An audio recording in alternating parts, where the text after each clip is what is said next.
on se retrouve pour un petit épisode. Alors c'est vrai que là je les enchaîne pas mal hein, les vidéos, mais en même temps on est en pleine saison. Donc j'en profite pour vous montrer tout ce qui se passe sur une saison en apiculture. Et puis parce que si je vous les montre pas maintenant, c'est pas quand la saison sera finie qu'on pourra voir certaines choses. Là je suis arrivé sur un autre rucher, donc je dépose des essaims que j'ai fait d'un autre rucher sur ce rucher là. Et je prépare des ruchettes vides là pour faire des essaims encore, mais principalement sur ce rucher là on va plus parler des hausses, hein, voilà quand mettre la hausse, bien qu'on en ait parlé déjà, et à quel moment doubler les hausses aussi. Voilà, on va voir. Donc là tous les essaims, toutes les ruchettes que je vais faire, donc je les mets tout à la suite là, et vous allez voir comment je les prépare. Comme ça, en termes d'organisation, c'est un peu plus simple.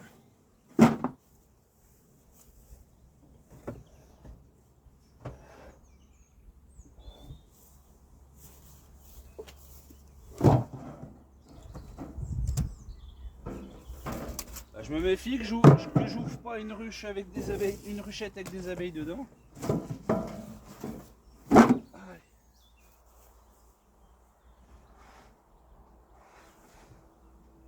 Tout ça, c'est des essaims que je vais poser sur le rucher et qui vont être contents. Les abeilles vont être contentes de revoir la lumière parce que ça les a brassés un peu dans le camion. En plus, il fait chaud, donc je les entends ventiler pas mal là. Donc il va être temps de réouvrir tout ça. Et en même temps, je vous parlerai dans les hausses. Là, je vais insérer des cadres avec des sections de miel en rayon. Voilà, je vais faire du miel en rayon un petit peu. Donc, je vais vous montrer ça, comment ça se passe. Voilà, donc je prépare tout ça. Et puis, on se retrouve avec nos abeilles. Et je prépare déjà au cas où si je veux faire mes essaims. Donc, voilà, j'ouvre mes caisses en fait, à côté du rucher. Et pour gagner du temps, dans chaque caisse, je mets une partition à chaque fois. Voilà, pour constituer vos essaims. Donc partition, côté réfléchissant, côté abeille.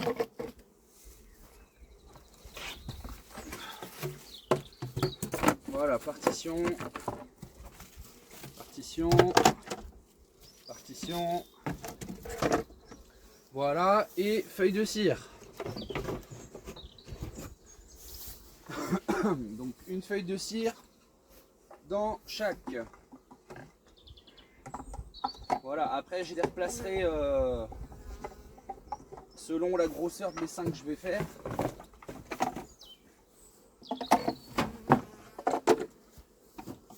Voilà, comme ça c'est prêt. J'ai plus qu'à mettre mes cadres de couvain là-dedans.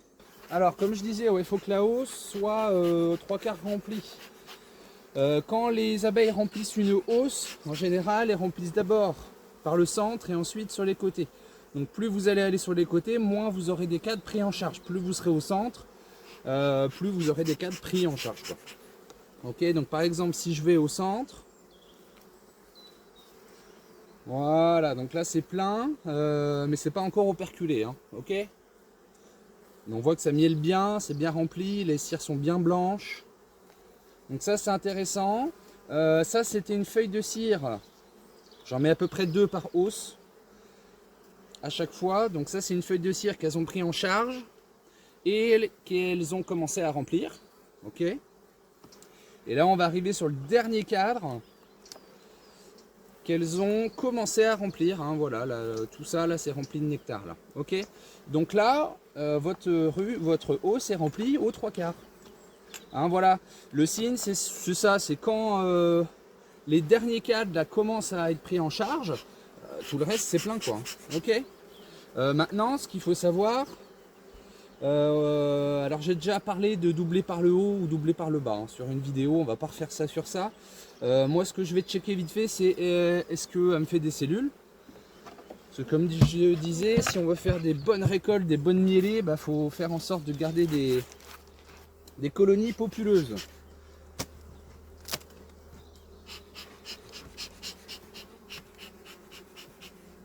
Et c'est là où les hausses commencent à devenir lourdes. Oh. Et voilà.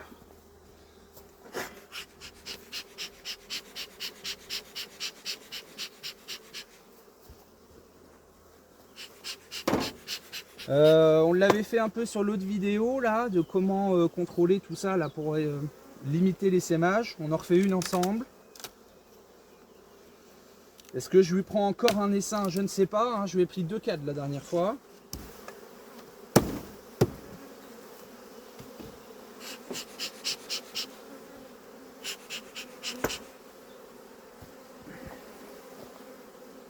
Donc là, ce que je veux voir, par exemple, bah, c'est est-ce qu'il y a bien de la ponte?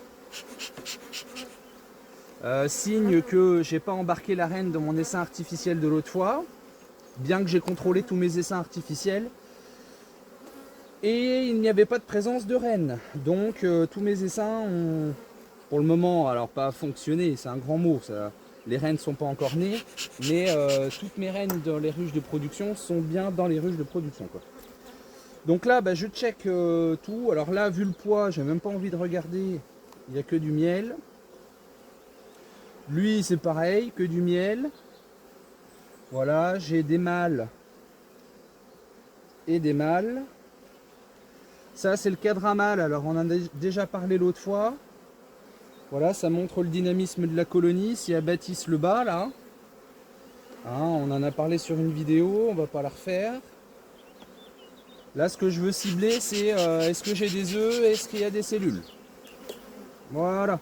Si c'est pas le cas, enfin même si c'est le cas, je vais casser les cellules. Mais ça me permet de faire un point. Alors c'est pareil, hein, le fait de doubler les hausses, ça évite les blocages de ponte. Hein, parce que là, ça rentre tellement fort du nectar que la reine n'a pas le temps de venir pondre dans les alvéoles que les abeilles les ont déjà remplis de nectar, quoi. Hein. Donc faut leur faire de la place, quoi.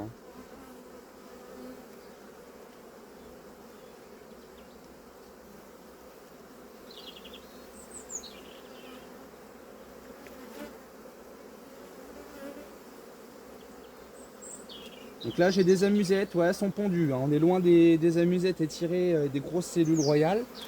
Mais c'est pondu les amusettes. Hein. Donc c'est signe que si vous ne faites rien, ça essaimera. Voilà.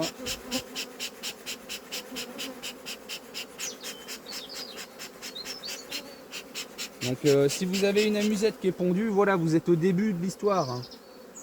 À vous de voir si vous voulez ce que vous voulez en fait. Hein. Là pareil, j'ai une amusette. Pas pond... Ce n'est pas elle n'est pas pondue. Là j'en ai une autre qui était pondue. Avec de la gelée royale. Donc voilà, hein, moi je fais ça sur... Là j'en ai une autre là, avec de la gelée royale, je casse. Est-ce que j'ai des œufs d'ailleurs? Alors il fait un peu... Non, fin de journée là, il est 18 h, on voit plus grand chose. Mais oui, j'ai des œufs. Donc dans les 3 derniers jours, la reine était là. De toute façon, au vu de la population qu'il y a, c'est un signe que ça n'a pas essaimé, ou pas encore en tout cas. Donc ouais, comme je disais, bah, sur toutes mes colonies, bah, je fais ça, quoi, tous mes cadres. C'est, on va dire, un des inconvénients, on va dire, de l'abeille noire. Voilà, c'est que c'est une génétique assez essaimeuse, donc faut la tenir, quoi. Après, elle a plein d'autres... elle a plein d'autres bons côtés.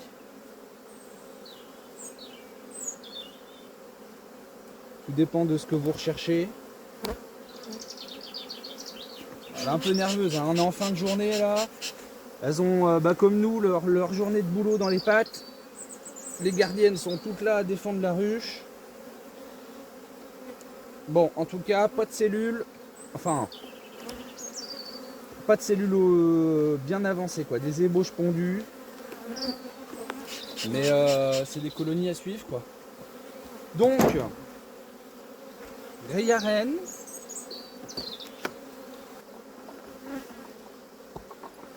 Voilà. Et petite particularité, donc,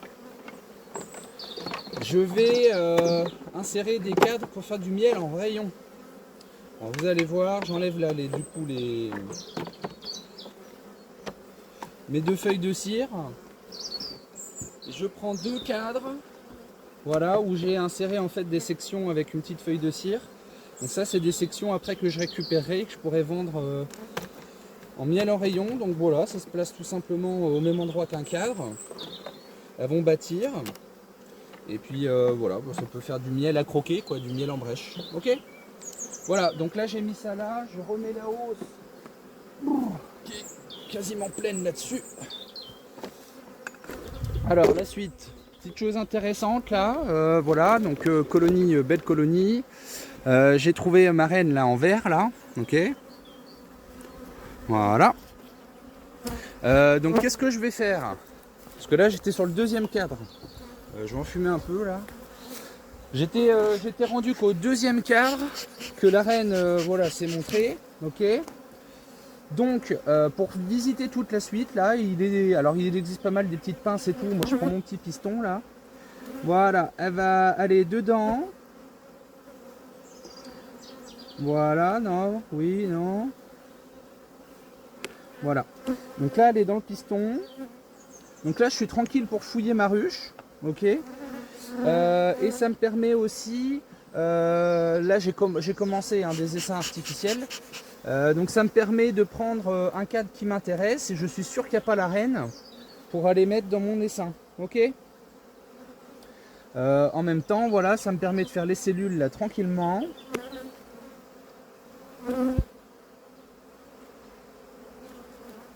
Quand vous faites vos cellules, bah, si vous en loupez une, c'est mort. Donc soyez attentifs à ça. Alors petit détail, tiens, allez, on parlait des reines locales, là, des abeilles locales, l'abeille noire. Certes, elle a des inconvénients. L'inconvénient moi que je peux leur donner, c'est que c'est des abeilles assez réactives quand même. Elles sont assez réactives et une tendance à l'essaimage, quoi. Ok. Voilà. Par contre, les bons côtés, moi je trouve, c'est que ça hiverne bien. Au niveau des réserves, ça gère bien ses réserves, donc ça hiverne super bien. C'est résistant aux maladies, hein, c'est fait pour notre climat, donc c'est résistant aux maladies.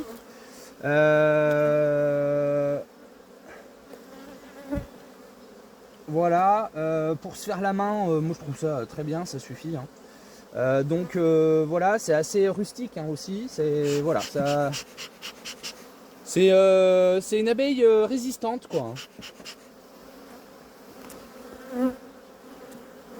Et voilà, et bien que ça soit de l'abeille noire, de l'abeille locale, voilà, si on les conduit correctement sur des ruches comme ça là, c'est simple, hein, je vais faire 2 hausses au printemps et 2 hausses l'été quoi. Bon après tout dépend de la météo, tout dépend des ressources locales à ce moment-là, enfin ça dépend de plein de choses. Hein. Mais ça va me faire entre des mauvaises saisons, je sais pas moi, entre 20 et plus de 40 kilos à 50 kilos à l'année quoi. Hein. Donc voilà. Bon là je finis de casser les cellules. Voilà, je vais prendre un cadre intéressant que je vais mettre dans mon essaim pour continuer de le finir. Alors là par exemple, il y a beaucoup de pollen, ça serait bien que j'ai des œufs là.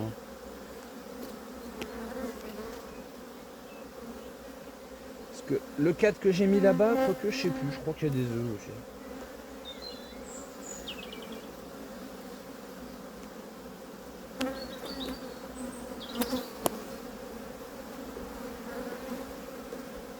Voilà, j'en ai des œufs. Alors là, ce que je fais, vous voyez, hop, je vous emmène avec moi.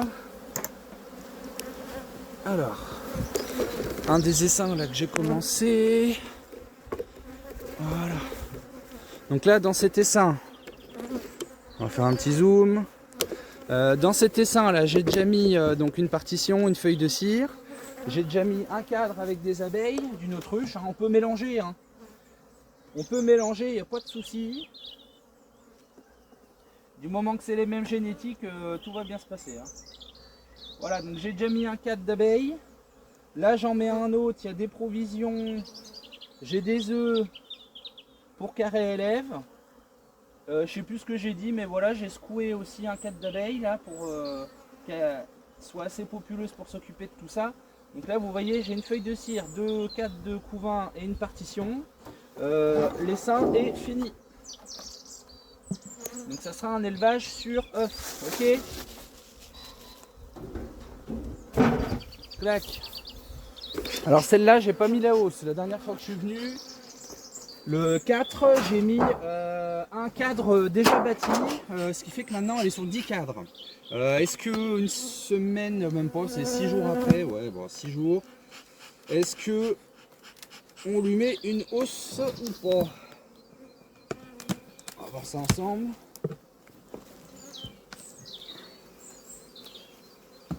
Alors la reine est marquée en vert, c'est des reines 2024. Bah là ça peut être intéressant pour savoir est-ce qu'on met une hausse sur, est-ce que vous mettez la hausse sur votre ruche. Alors la saison quand même est exceptionnelle, hein.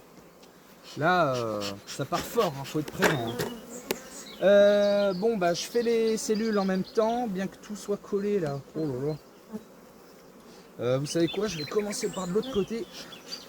On évitera de faire le bazar.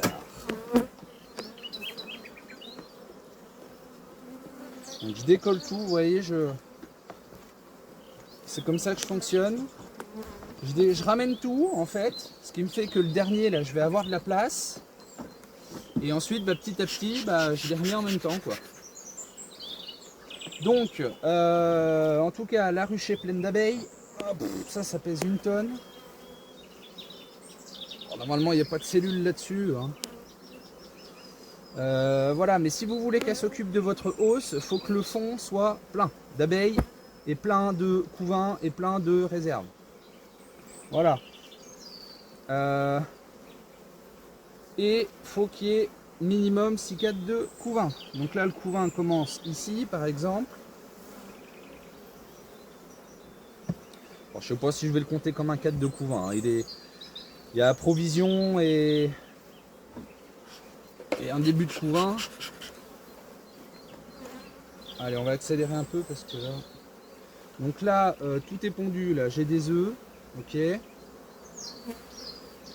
Donc ça me fait un cadre. Ça c'est pareil, hein, quand ça va naître là, je vous dis pas, hein. La colonie va doubler de volume encore. Voilà, j'ai pas de cellules. Alors c'est pareil, hein, vous voyez, en faisant des petites sélections, là, comme je vous ai montré pour faire des essaims avec des reines, ça donne des beaux couvains, hein. Moi, voilà, c'est une génétique avec laquelle j'aime bien travailler. Des fois on se prend la tête avec tout un... Enfin je veux dire, en faisant simple, ça fonctionne très bien aussi, hein. Alors après je suis pas professionnel, donc bon, je peux me permettre aussi de faire des choses.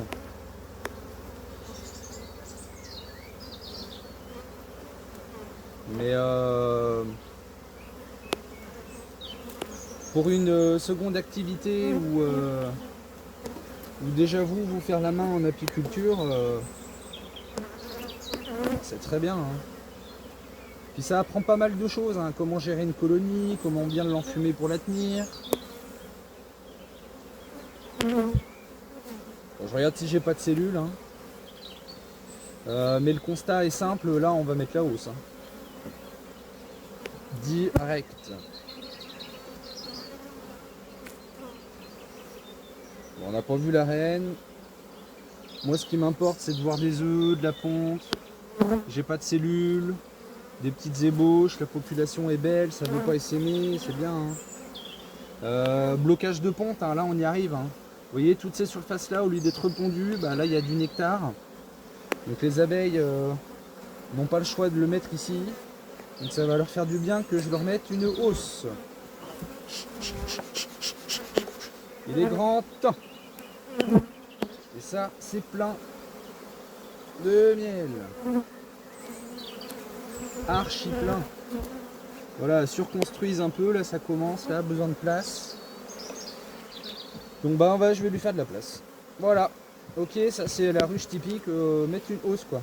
Hein, si vos colonies ressemblent à ça ou sont populeuses dans ce cas-là, bah attendez pas. Parce que vous allez avoir du blocage de ponte et c'est pas bon.